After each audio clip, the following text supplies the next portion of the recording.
विजयी विश्व तिरंगा प्यारा, झंडा ऊंचा रहे हमारा। 26 जनवरी भारत के आधुनिक इतिहास की एक ऐसी तारीख जिस पर हर भारतवासी को गर्व है। आज के ही दिन 75 वर्ष पूर्व यानी 26 जनवरी 1950 को भारत एक संप्रभु गणतंत्रात्मक लोकतंत्र घोषित किया गया था। उठ जाग मुसाफिर भोर भई, अब रैन कहाँ जो सोवत है। जो सोवत है सो खोवत है, जो जागत है सो पावत है। उठ जाग मुसाफिर भोर भई, अब रैन कहाँ जो सोवत है। स्कूली परिधानों में हाथों में तिरंगा लेकर कतार में चलते हुए बच्चों का उत्साह और जोश देखते ही बनता था।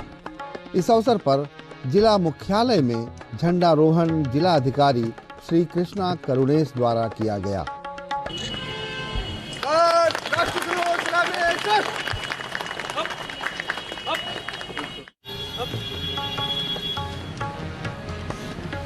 उपस्थित लोगों ने एक दूसरे को मिठाइयाँ बांटी और लोगों को गणतंत्र दिवस की बधाइयाँ दी। इस अवसर पर गोरखपुर के जिलाधिकारी ने अपने उद्बोधन में कहा, आप सभी को गणतंत्र दिवस की ढेर सारी शुभकामनाएं। आज पूरा देश 75वां गणतंत्र दिवस मना रहा है। ये एक राष्ट्रीय अवकाश है और राष्ट्रीय पर्व है। ये हर जाति के लोग, हर वर्ग के लोग, हर धर्म के लोग, हर क्षेत्र के लोग एक साथ मिलकर मनाते हैं। और इसमें बस इतना ही बताना चाहूँगा कि आज़ादी तो हम लोग को 15 अगस्त 1947 को मिल गई थी, लेकिन हमें अपना संविधान 26 जनवरी 1950 को मिला है। और आज़ादी को और मीनिंगफुल बनाया है इस संविधान ने, जिसमें सरकार आपके लिए क्या करेगी, ये डायरेक्शंस भी है, ये दिशाएं भी हैं। साथ में आपसे क्या एक्सपेक्टेड है वो भी उसी में बताया गया है फंडामेंटल ड्यूटीज के तहत। इसके अतिरिक्त जितने भी जुडिशरी हो, लेजिस्लेचर हो, एग्जीक्यूटिव हो, हम अपने सारे पावर्स वहीं से डिराइव करते हैं। जितने भी कानून बने हैं सब वहीं से डिराइव होते हैं। तो आज के दिन हम शहीदों का नमन करते हैं और जो संविधान हमारे महापुरुषों ने बनाया है उनको हम लोग नमन करते हैं, याद करते हैं। और साथ ही अगर आप देखेंगे तो पिछले 75 साल में हम जिस समय आज़ाद हुआ था उस समय काफ़ी गरीबी थी, असाक्षरता था, विकास नहीं दिखता था। आज के डेट में आपको बहुत कुछ मिलेगा। सरकार की बहुत सारी कल्याणकारी स्कीम है, लेकिन अभी भी कुछ गैप्स रह गए हैं, उसको पूरा करना है। हम लोग सब मिलके जितने भी सरकारी योजनाओं हैं उसका 100% हम लोग सुनिश्चित करें, अनुपालन सुनिश्चित करें, एक दूसरे के प्रति सम्मान रखें, ह्यूमन वैल्यू जगा के रखें। डेफिनेटली हम लोग विकसित होंगे। और जो हमारे स्वतंत्रता सेनानी और ये जो संविधान बनाने वाले महापुरुषों ने जो कल्पना किया था एक ऐसा देश का जो कम्प्लीटली विकसित हो, हर वर्ग के लोग खुशहाल हैं, वो तभी हम लोग अचीव कर पाएंगे। इसी के साथ आप लोग को ढेर सारी शुभकामनाएं। धन्यवाद। मंडल आयुक्त कार्यालय में झंडारोहण का कार्यक्रम गोरखपुर के मंडलायुक्त श्री अनिल धींगरा के कर कमलों से संपन्न हुआ।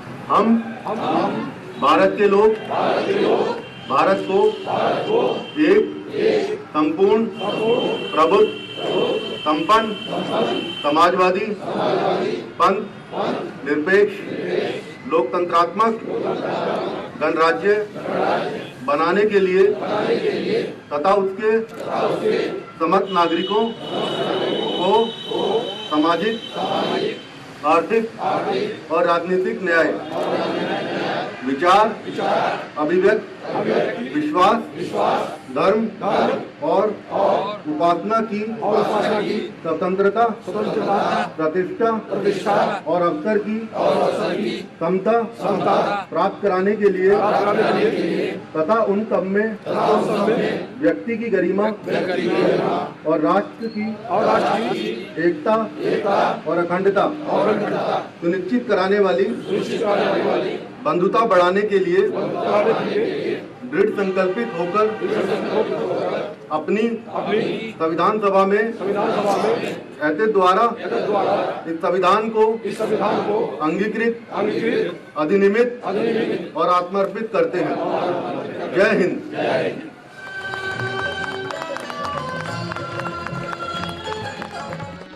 पूर्वोत्तर रेलवे के प्रांगण में भी गणतंत्र दिवस समारोह धूमधाम के साथ बनाया गया। महाप्रबंधक श्रीमती सौम्या माथुर ने वरिष्ठ अधिकारियों एवं कर्मचारियों की उपस्थिति में झंडारोहण किया।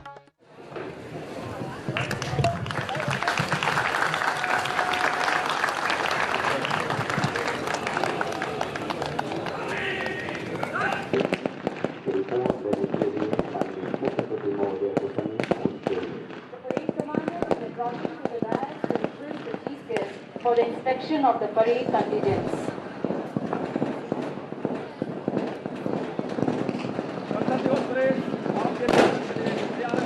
झंडा ऊंचा रहे हमारा, ऊंचा सदा रहेगा। The chief guest is being escorted by IG sir and the parade commander Inspector Vinod Kumar Yadav. Sushri Soumya Mathur has assumed the charge of General Manager NE Railways.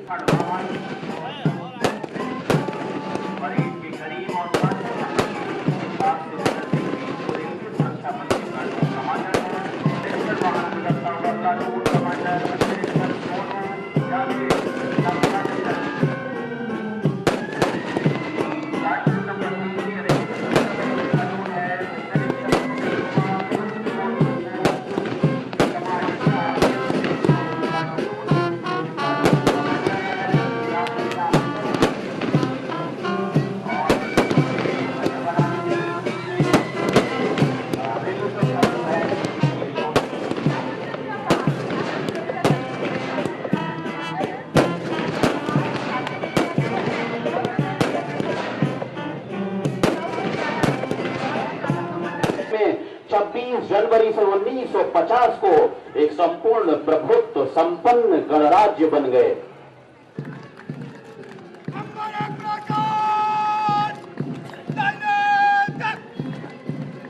बहुत को ये पहली प्लाटून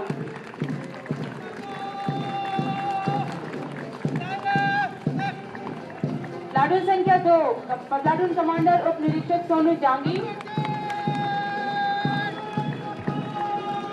प्लाटून संख्या 3 की कमान platoon commander उप निरीक्षक सुमित कुमार के हाथों में।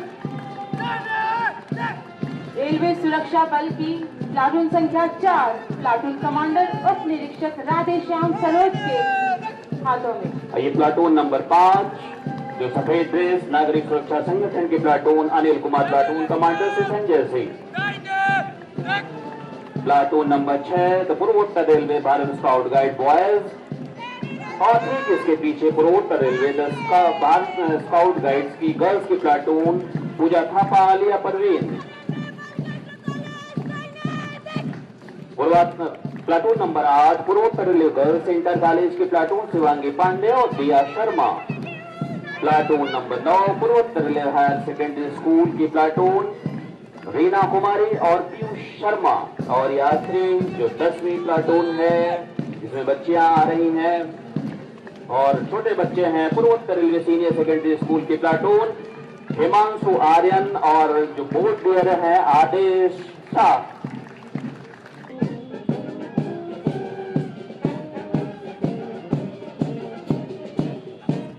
गणतंत्र दिवस के इस पावन अवसर पर उन्होंने अपने विचार भी व्यक्त किए। प्रिय रेल कर्मियों, देवियों, सज्जनों एवं प्यारे बच्चों, भारत के 75वें गणतंत्र दिवस के अवसर पर मैं आप सभी को हार्दिक बधाई एवं शुभकामनाएं देती हूँ।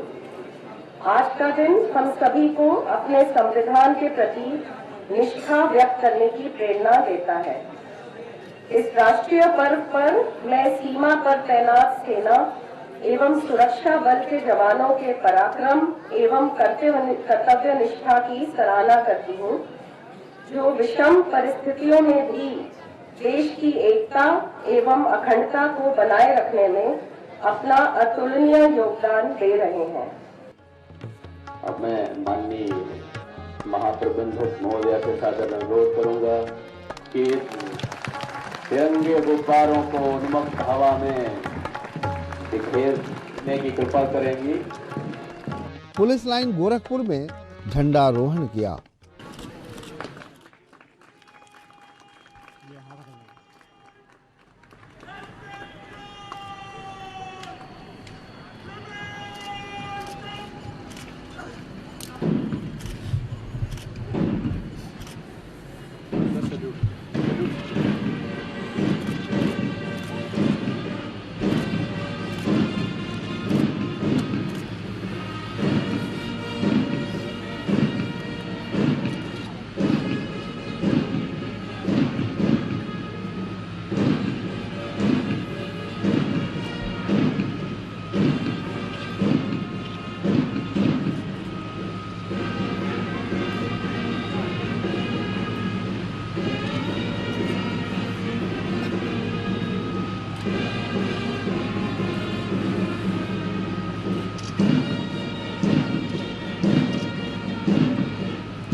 मंडलायुक्त श्री अनिल धिंगरा को गार्ड ऑफ ऑनर दिया गया।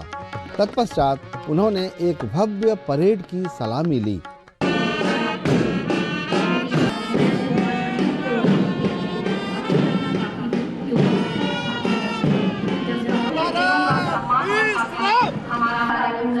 मंच की तरफ अग्रसर होते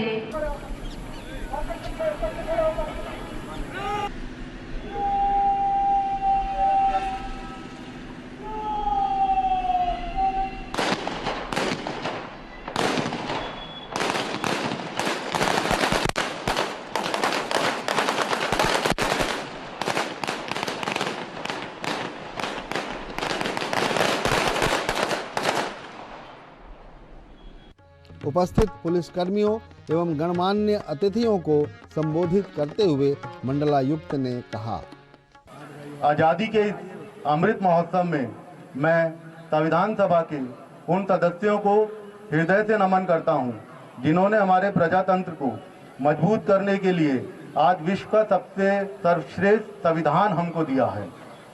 पूरे विश्व का ध्यान हमारी ओर था जब हमारा देश आज़ाद हुआ था कि क्या भारत 500 से अधिक रियासतों को एक साथ संभाल पाएगा। इतनी विभिन्न जातियां, नक्सलवाद, जातिवाद, भाषावाद, गरीबी, इतनी चुनौतियां हमारे भारत के सामने थी। हमारे सामने सभी विदेश के लोग देखते थे कि क्या भारत इन सबको एक साथ समेट के आगे निकल पाएगा। ये आज हम 2024 में प्रवेश किए हैं और अगर हम अपने भारत को देखें तो 1950 से आज 2024 में भारत विश्व गुरु बनने की तरफ अग्रसर हो रहा है और इसमें कोई दोहराई नहीं है। आगे बढ़ते हमारे प्रथम कमांडर आईपीएस आलोक भाटी तथा द्वितीय कमांडर निरीक्षक श्री तेज जगन्नाथ सिंह बड़ी खूबसूरती के साथ, बड़े जोश और जुनून के साथ आगे बढ़ते हुए हमारी टोली नंबर 1 जिसके कमांडर है उप निरीक्षक आलोक कुमार सिंह,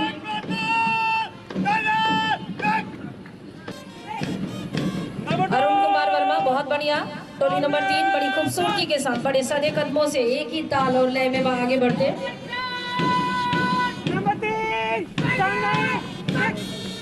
बहुत बढ़िया। नंबर 4 जोरदार तालियां बजाएं, हमारे इन वीरों का उत्साहवर्धन करें। बहुत बढ़िया। महिला टोली जोरदार तालियां बजा करके हमारे सभी वीरों का,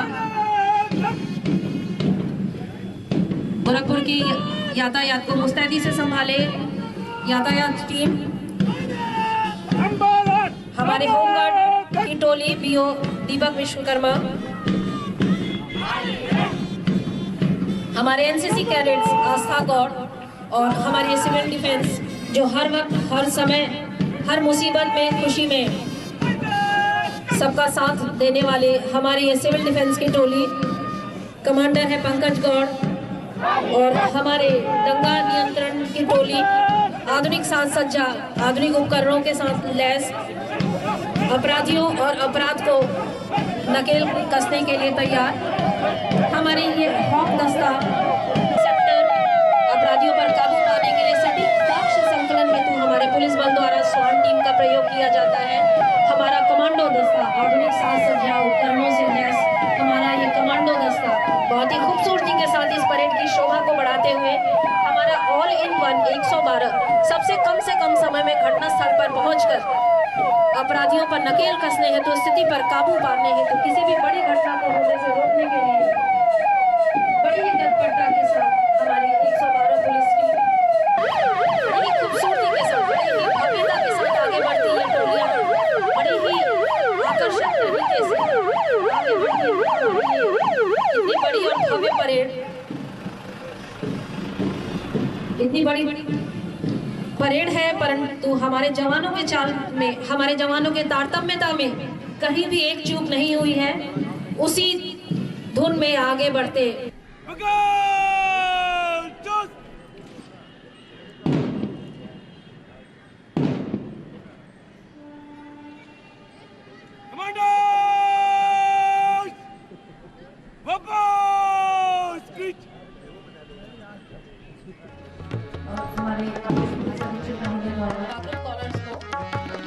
जिन्होंने बड़ी जागरूकता के साथ किसी भी घटना को लेकर के 112 को कॉल किया और किसी भी बड़ी घटना को होने से आकाशवाणी गोरखपुर में सहायक निदेशक राजभाषा श्री विनोद मिश्र ने कार्यालय भवन में झंडारोहण किया।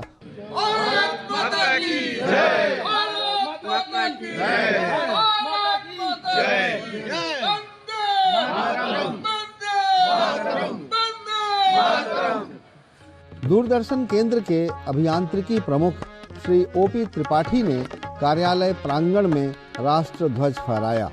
श्री त्रिपाठी ने अधिकारियों और कर्मचारियों को संबोधित करते हुए अपने वक्तव्य में कहा, 75वें गणतंत्र दिवस पर आप सभी साथियों को बहुत बहुत शुभकामना, बधाई। हमारा गणतंत्र दिवस 26 जनवरी 1950 जो संविधान लागू हुआ था, उस संविधान में हम लोगों को बहुत स्वतंत्रता मिला और उसके लिए हमारे बहुत सारे शहीदों ने अपना बलिदान दिया, बहुत लोग शहीद हुए।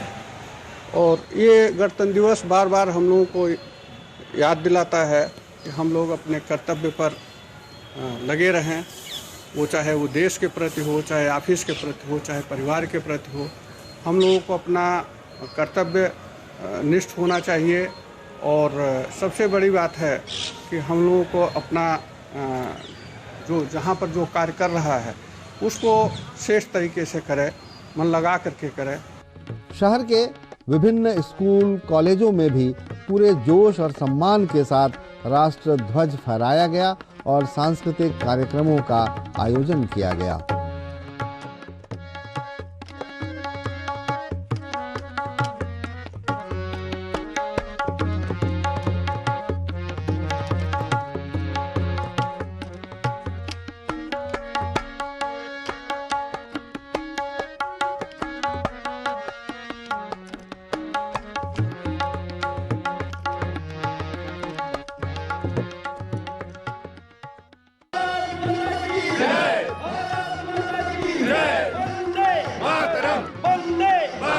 गणतंत्र दिवस की इस पावन पर्व पर सभी देशवासियों को, अपने कॉलोनी वासियों को, सभी शुभचिंतकों को, भाई बंधुओं मित्रों सभी को गणतंत्र दिवस की शुभकामना और हार्दिक बधाई।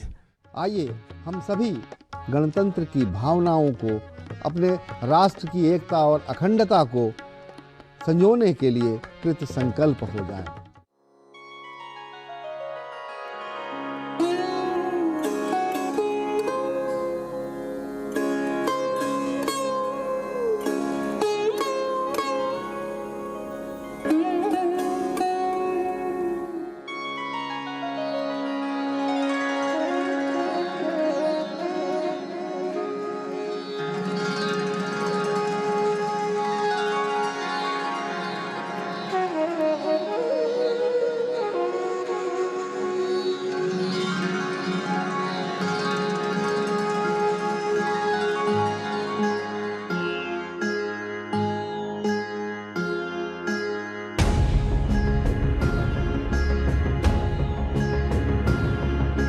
शुभ सुख चैन की बरखा बरसे,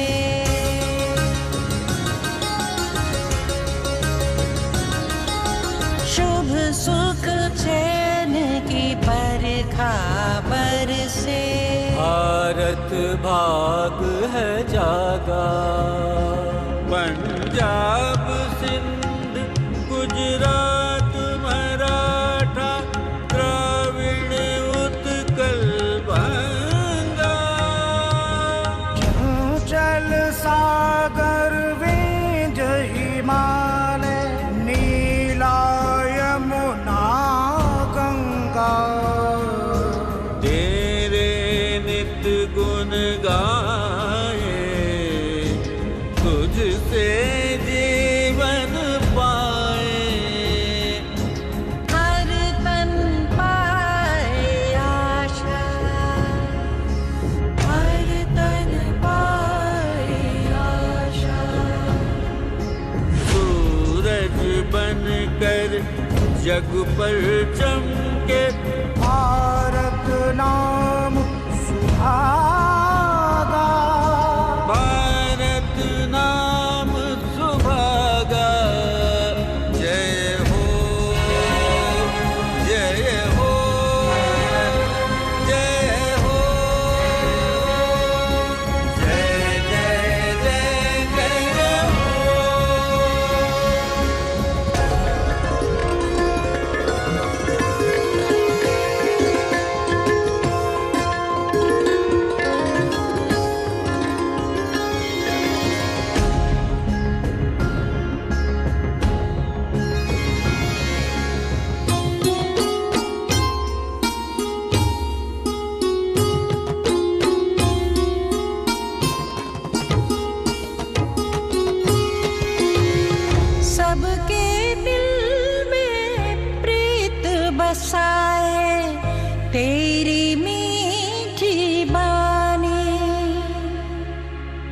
हर सूबे के रहने वाले, हर मजहब के प्राणी, सब भेद और फर्क मिटा के सब गोद में तेरी आके गूंथे प्रेम की माला,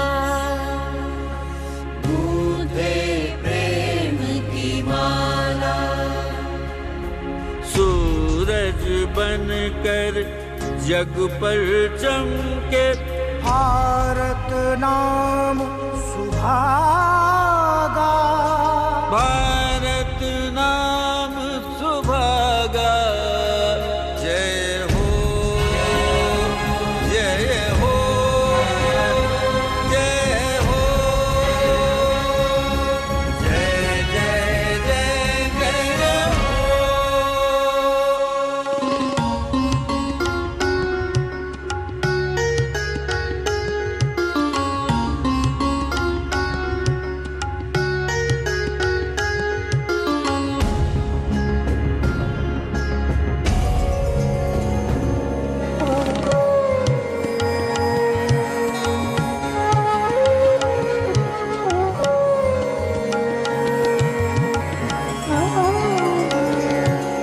सुबह सवेरे पंख पखेरू तेरे ही गुण गाए, पास भरी भरपूर हवाएं जीवन में ऋतुलाए।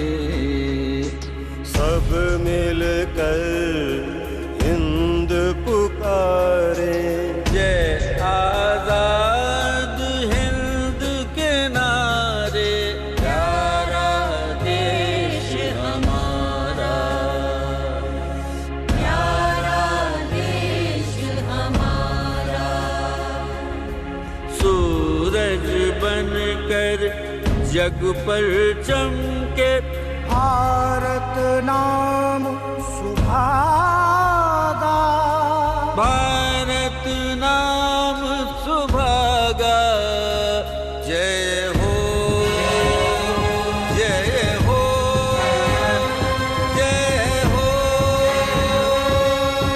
जय जय जय जय हो।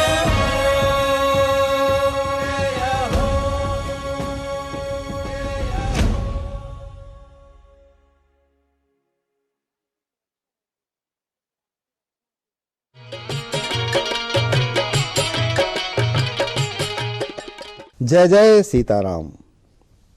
सभी दर्शकों मेरा बहुत बहुत प्रणाम।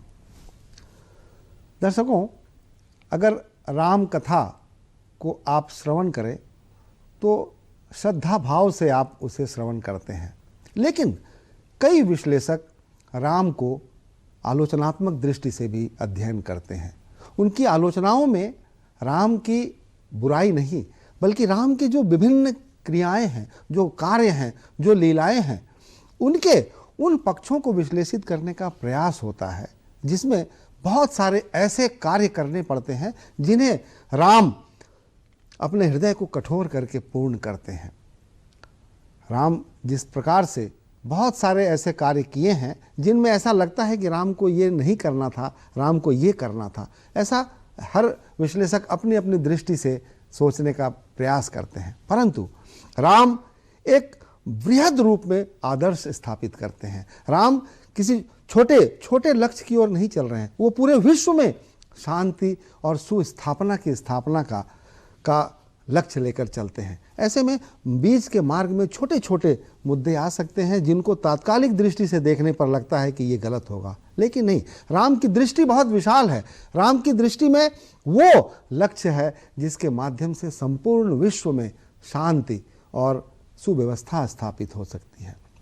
राम नारी को क्या रूप देते हैं, राम नारी को किस रूप में ग्रहण करते हैं, बहुत सारे इस पे प्रश्न उठते हैं। राम का सीता को वन के लिए प्रस्थान कराना, सीता की अग्नि परीक्षा करना, राम चाहते तो रावण को पहले ही रोक सकते थे, क्यों सीता का हरण होने देते। लेकिन नहीं, राम को इस प्रकार से लीला करनी थी कि सीता मैया को, कि उनको किसी राक्षस के यहाँ भेजना और फिर वहाँ से उनको छुड़ाना। और इस गतिविधि में किस प्रकार से राक्षसों का वध करते हैं, राक्षसों का नाश करते हैं, राक्षसी प्रवृत्तियों को नष्ट करते हैं और उसके बाद एक आदर्श की स्थापना करते हैं। ये है रामलीला का मर्म। राम नारी को अत्यंत पूज्य स्थान प्रदान करते हैं।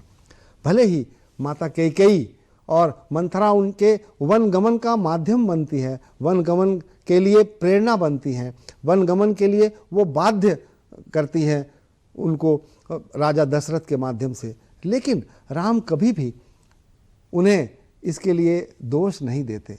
माता कैकेयी को वो सदैव सबसे ज़्यादा सम्मान दिए हैं, अपनी माता से पहले उनका पूजन करते हैं, पहले उनके चरण वंदन करते हैं। ये है राम। राम शूर्पणखा को भले ही उससे उसके प्रणय प्रस्ताव को, उसके विवाह के प्रस्ताव को इनकार कर देते हैं, लेकिन राम उसके साथ कोई बुरा व्यवहार नहीं करते हैं। राम जिस रूप में नारी को देखते हैं, अहिल्या का उद्धार हो अथवा नारी को उसका सम्मान दिलाने के अन्य प्रसंग हो, सब में राम नारी को अपनी शक्ति समझते हैं, नारी को सम्माननीय पूजनीय मानते हैं। तो आइए आज की कथा में हम राम के नारी के प्रति जो आदर्श भाव हैं, जो सम्मान भाव हैं, उनका रसपान करते हैं, उनका श्रवण करते हैं पंडित पवन कुमार मिश्र जी के मुखारबिंद से। श्री रामचंद्राय नमः, श्री रामदूताय नमः, श्री रामभद्राय नमः, नमो राघवाय। दूरदर्शन के दर्शकों को पुनः एक बार मेरा प्रणाम। जय सिया राम। हम सब प्रभु श्री राम के चरित्र की कुछ सात्विक तात्विक चर्चा कर रहे हैं। भगवान का अवध में जन्म हो चुका है। महर्षि विश्वामित्र के साथ वह मिथिला की यात्रा पर है। गत दिवस कुछ चर्चा की गई।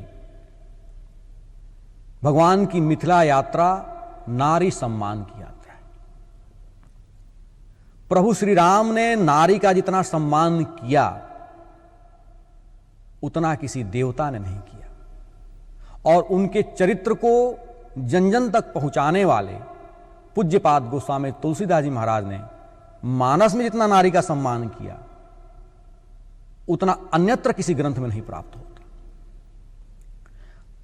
इस विश्व को, भारत भूमि को, वर्तमान कालखंड को यदि नारी सम्मान सीखना है, जो कि अति आवश्यक है, तो प्रभु श्री राम की मर्यादा को आत्मसात करना होगा, उनके दिखाए मार्ग पर चलना होगा। कल संवाद में हमने जाना कि ताड़का का उद्धार किया है प्रभु ने, निज पद दीन्हा। जब आगे बढ़ते हैं तो अहल्या दिखती है और पूज्यपाद मानस में लिखते हैं कि गौतम नारी श्राप बस उपल देह धरि धीर। मैंने निवेदन किया कि जितना सम्मान पूज्यपाद गोस्वामी तुलसीदास जी ने किया और उनके राम ने किया उतना किसी ने नहीं किया। यह प्रसंग अति संक्षिप्त में मानस में दर्शाया गया है। नाम तक नहीं लेते गोस्वामी तुलसीदास जी महाराज, गौतम नारी कह करके निकल जाते हैं आगे। वाल्मीकि रामायण में इस प्रसंग को विस्तार से वर्णित किया गया है। यह अपने पाप के कारण शिला बनी है, लेकिन पूज्यपाद कहते हैं कि गौतम नारी श्राप बस। महर्षि विश्वामित्र कहते हैं कि यह श्राप के बस शिला बनी है। उसके पूर्व जब जा रहे हैं मार्ग में तो देखते हैं कि एक आश्रम ऐसा है कि न वहां पशु हैं न पक्षी हैं और एक शिला स्त्री के रूप में पड़ी हुई है। तो पूछा मुनि ही शिला प्रभु देखी। जब पूछा है तो सकल कथा मुनि कहा अभिषेकी।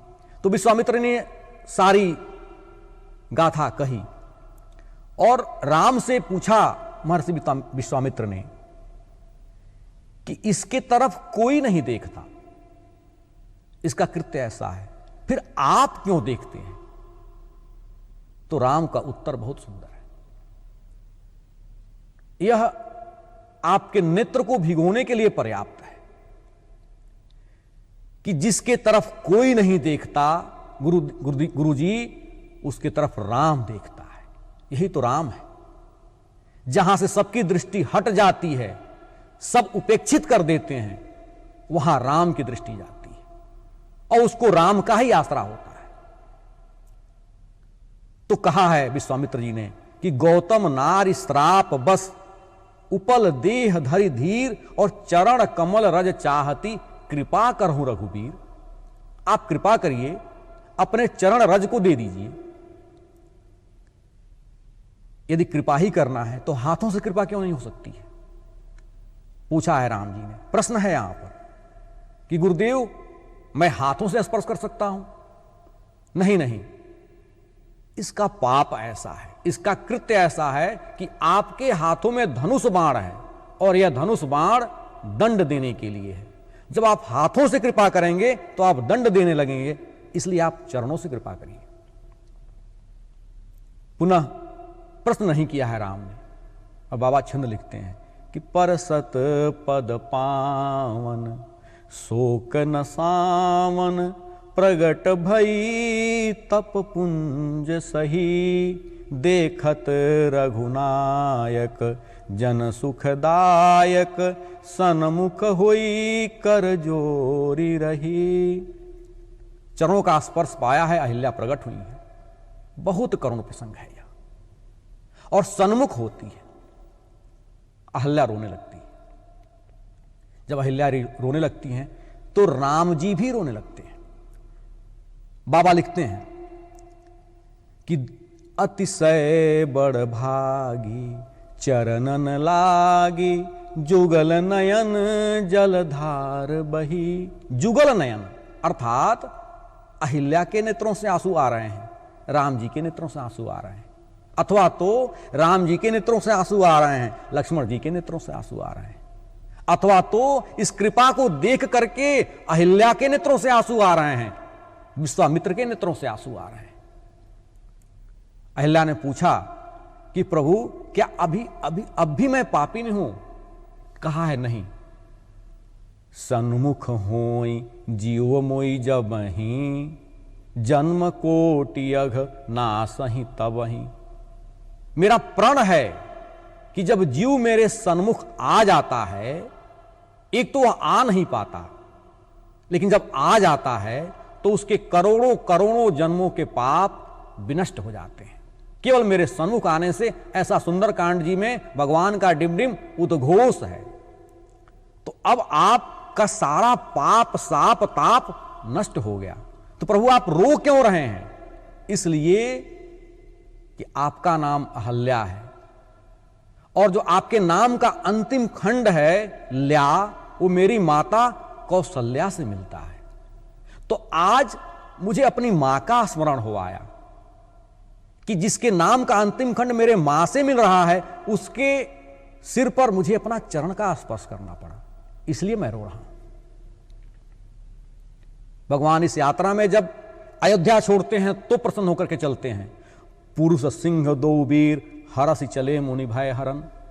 जब महर्षि विश्वामित्र का यज्ञ संपन्न कराया है तो धनुष यज्ञ सुनि रघुकुल नाथा, हरसि चले मुनिवर के साथा, वहां भी प्रसन्न है। लेकिन जब अहिल्या जी का उद्धार हुआ है तो प्रसन्न नहीं है, उनके मन में कष्ट है। देखिए एक नारी के प्रति, नारी जाति के प्रति कितना सम्मान है प्रभु के हृदय में कि एक ब्राह्मणी के सिर पर मुझे चरण स्पर्श कराना पड़ा। तो प्रभु जब आगे गए हैं, गंगा जी आई हैं, तो पाप हमसे हो गया है ऐसा समझ करके गंगा जी में स्नान किया है, ब्राह्मणों को दान दिया है।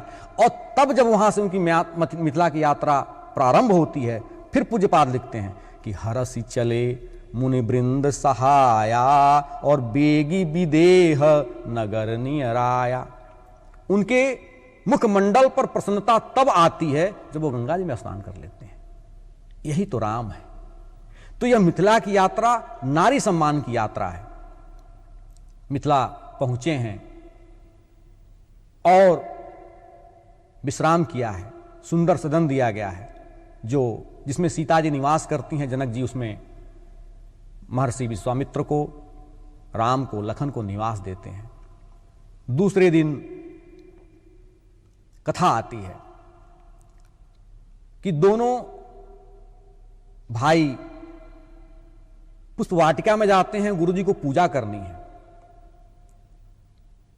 और उधर सीता जी भी आ रही हैं। देखिए आज के युवाओं को कितना सुंदर संकेत है, इस चरित्र से क्या सीखने को मिलता है।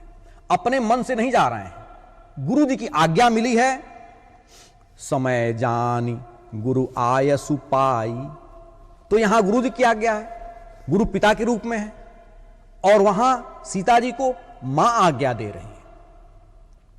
तेहि अवसर सीता तह आई, और गिरिजा पूजन जननी पठाई। एक को पिताजी भेज रहे हैं, एक को मां भेज रही है, कोई पहले से योजना नहीं है। यही तुमको सीखना है। उस वाटिका में विवाह से पूर्व दोनों एक बार एक दूसरे को देखते हैं।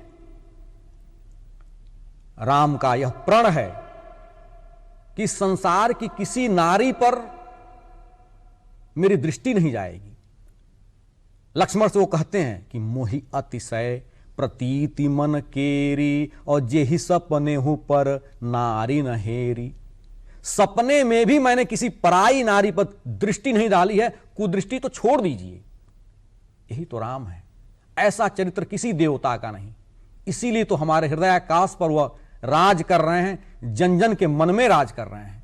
इस कलयुग में, इस कालखंड में किसके चरित्र की आवश्यकता है, जब इतने कुकर्म कुकृत्य हो रहे हैं नारियों के साथ, तब हम राम की तरफ देखते हैं। तो सीता जी को देखा है, और देखा है तो फिर प्रण कर लिया कि जब मैं सपने में भी किसी नारी की तरफ दृष्टि नहीं डालता, तो जिस पर दृष्टि गई है अब मेरी वामांगी वही होगी।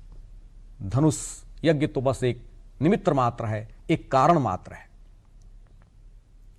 और क्या स्वभाव है कि जब पुष्प वाटिका से वापस आते हैं तो हृदय की सारी बातें गुरुदेव भगवान को बताते हैं, और गुरुदेव ने उनको आशीर्वाद दिया है।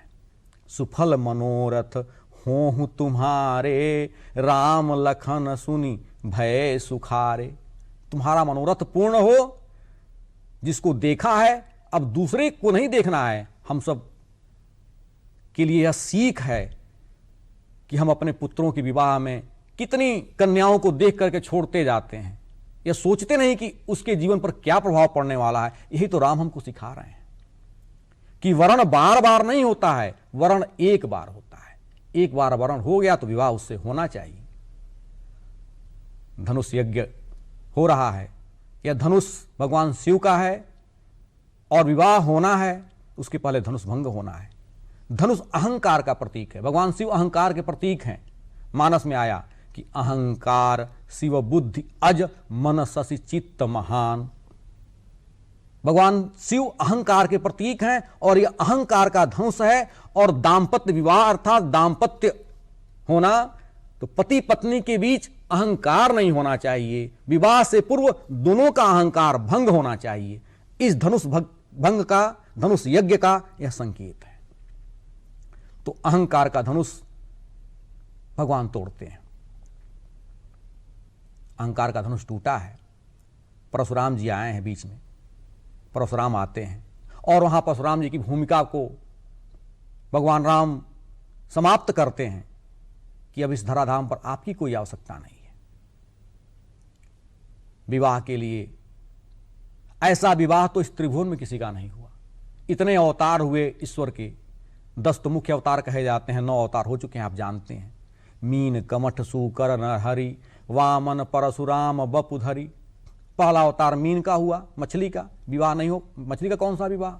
कमठ कछुए का विवाह कैसे हो? सूकर का कैसा विवाह हो? नरहरि आधा नर आधा सिंह, उनका जब अवतार हुआ तो उनको देख करके लक्ष्मी जी ही बेहोश हो गई। वामन इतने छोटे हैं कि उनसे कौन अपनी कन्या का विवाह करे, और जब वामन विराट हुए तो इतने बड़े हो गए कि उनकी साइज की पत्नी मिलनी मुश्किल है। फिर परशुराम जी इतने क्रोधी हैं कि अपने मां के ऊपर ही उन्होंने शस्त्र का प्रहार कर दिया। कन्हैया जी आते हैं, लेकिन इस कलिकाल में कन्हैया जी का चरित्र विवाह के लिए 16,000 कन्याओं को ले आए।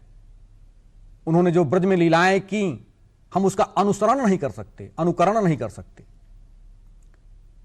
लेकिन जैसा विवाह राम जी का हुआ, राम जी के विवाह से ही हम विवाह के गीतों को गाना प्रारंभ किए। हमारे सारे गीतों में राम आते हैं, सीता आती हैं।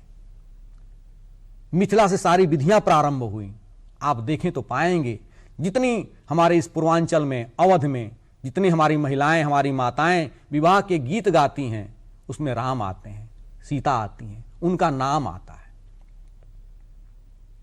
दो संस्कृति का मिलन हो रहा है, अयोध्या का मिलन हो रहा है, मिथिला का मिलन हो रहा है। इस विवाह से दो बिछड़े हुए, आपस में विरोधी दो महागुरुओं का मिलन हो रहा है।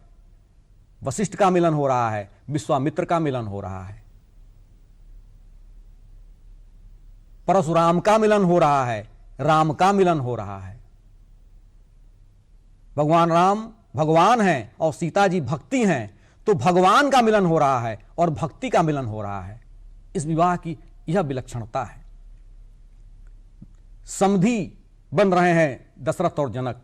समधि शब्द का अर्थ यह है कि समधि, धी का अर्थ होता है बुद्धि, जिसकी बुद्धि धरातल पर बराबर हो उसको समधि कहते हैं। और बाबा कहते हैं मानस में कि सम समधि देखे हम आजू। आज इस विवाह में एक बुद्धि के, एक ज्ञान के, एक विवेक के, समधि का मिलन हमने देखा है। ऐसा राम जी का विवाह है। कन्यादान हुआ। कन्यादान के पहले एक पाणी ग्रहण की प्रक्रिया आती है, यह राम जी के विवाह में दिखाई देता है, और पाद प्रक्षालन की प्रक्रिया आती है। कन्यादान, दान देने वाले के अंदर देने का अहंकार न आ जाए, इसलिए वो पहले पाद प्रक्षालन करता है कि नहीं नहीं, आप हमसे दान ले करके हमारे ऊपर कृपा कर रहे हैं, पाद प्रक्षालन होता है। तो इस प्रकार हर प्रकार से यह विवाह उपयुक्त दिखता है, हमको आपको संदेश देता है।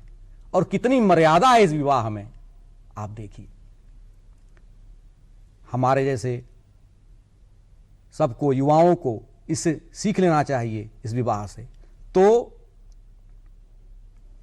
सात्विक तात्विक हम चर्चा कर रहे हैं प्रभु श्री राम की, और आज चलते चलते मैं निवेदन करूं कि अहंकार का धनुष जो तोड़ा, जय जय धुनि तिहु लोक सुनाई। अहंकार का धनुष जो तोड़ा, जय जय धुनि तिहु लोक सुनाई। और कोटिक नृप के मद को मोरत, सिय जयमाल राम पहिराई। नरहरि वामन भृगुपति कृष्ण बहु अवतार, सुने हम भाई। अस विवाह कतहु नहीं बरनो, जस विवाह सिया रघुराई। नमो राघवाय।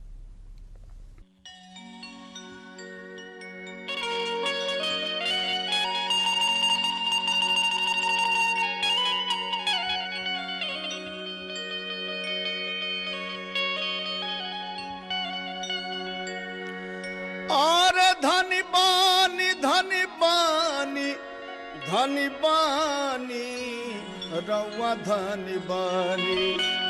हे दशरथ के ललन वरउआ धनी बानी। दशरथ के ललन वरउआ धनी बानी। धनी बानी धनी बानी धनी बानी हो रउआ धनी बानी। दशरथ के ललन वरउआ धनी बानी। दशरथ के ललन वरउआ धनी बानी।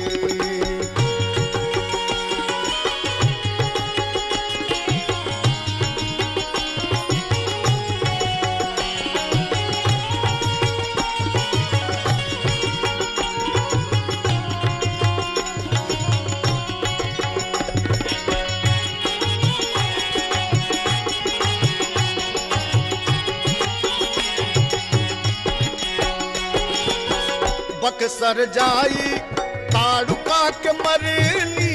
बक्सर जाई ताड़ुका के मरेली। हे बक्सर जाई ताड़ुका के मरली मुनिज के जगिया करौल बानी हो रवा धन बानी दशरथ के नंदन वरवा धन बानी दशरथ के नंदन वरवा धन बानी।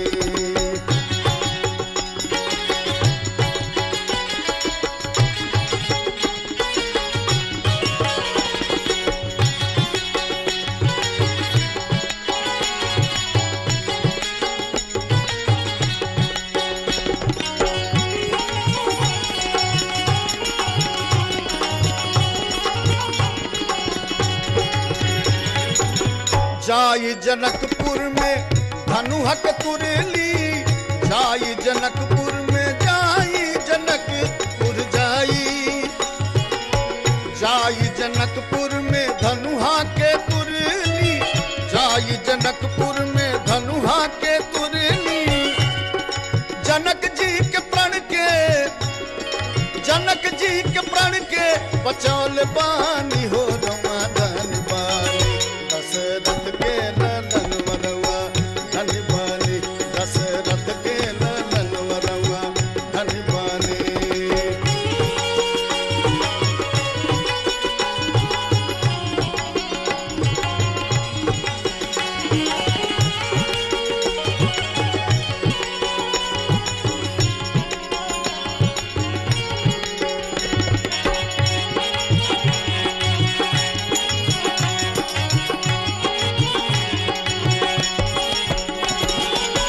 झूठा बेर सबरी के खैली झूठा बेर सबरी के खैली झूठा बेर सबरी के खैली भक्ति के श्रद्धा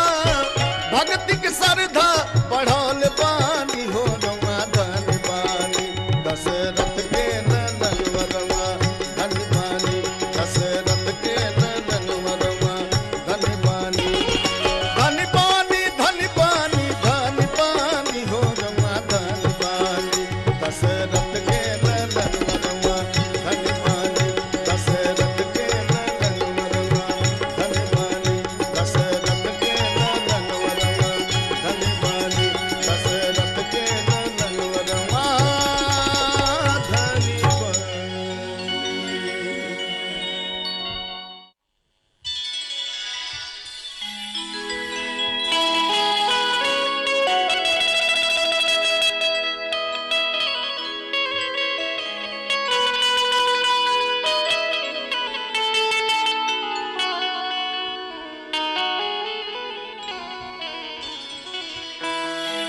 गमधनि सा नि धनि ध मग सनि धनि स ग म मदनि द मनि द मग मग सनि धनि स ग म रे सा। आसरा इस जहां का मिले ना मिले आसरा इस जहां का मिले ना मिले मुझको तेरा सहारा सदा चाहिए ओ प्रभु जी तेरा सहारा सदा चाहिए आसरा इस जहां का मिले ना मिले आसरा इस जहां का मिले ना मिले मुझको तेरा सहारा सदा चाहिए ओ प्रभु जी तेरा सहारा सदा चाहिए आसरा इस जहां का मिले ना मिले मुझको तेरा सहारा सदा चाहिए चांद तारे फलक पर दिखे ना दिखे चांद तारे फलक पर दिखे ना दिखे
जहाँ देखो वहाँ है हरम ही हरम, जहाँ देखो वहाँ है हरम ही हरम। मेरी महफिल में सम्मा जले ना जले, मेरी महफिल में सम्मा जले ना जले। मुझको तेरा उजाला सदा चाहिए, मुझको तेरा उजाला सदा चाहिए। ओ प्रभु जी तेरा उजाला सदा चाहिए। आसरा इस जहां का मिले ना मिले, मुझको तेरा उजाला सदा चाहिए। मुझको तेरा सहारा सदा चाहिए।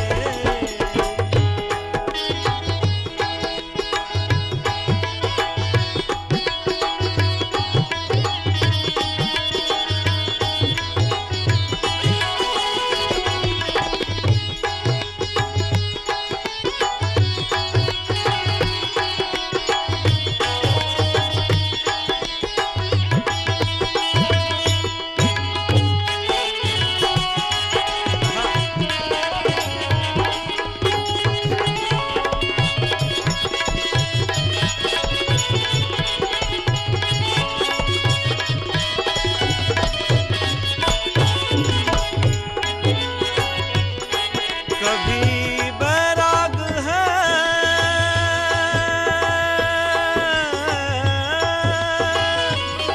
कभी बैराग है, कभी अनुराग है।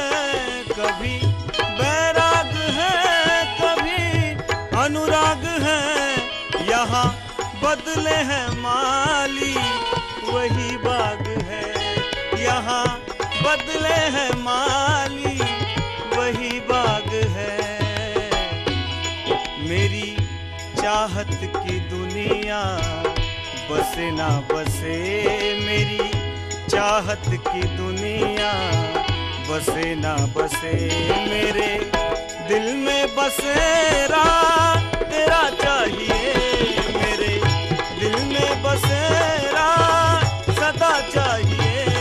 आसरा इस जहां का मिले ना मिले, मुझको तेरा सहारा सदा चाहिए। ओ प्रभु जी तेरा सहारा सदा चाहिए, मुझको तेरा सहारा सदा चाहिए। ओ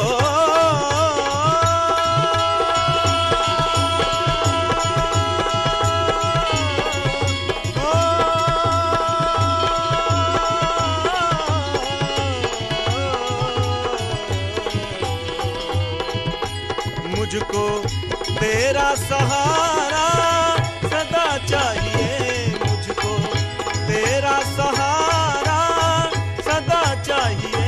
मुझको तेरा सहारा सदा चाहिए, मुझको तेरा सहारा सदा चाहिए।